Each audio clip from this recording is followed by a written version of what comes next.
नगराध्यक्ष आहेत, लोकपत्रला संपादक आहेत आणि उत्तम काम उभं करण्यामध्ये त्यांचा सिंहाचा वाटा आहे. यानंतर अशोक पाडोळे भिवंडी तालुका आणि दिलीप घारमारे सावनेर तालुका.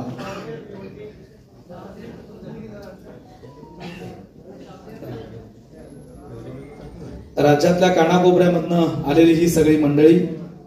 त्यानंतर समाधान केवटे आणि अजय भामरे यांनी यायचे.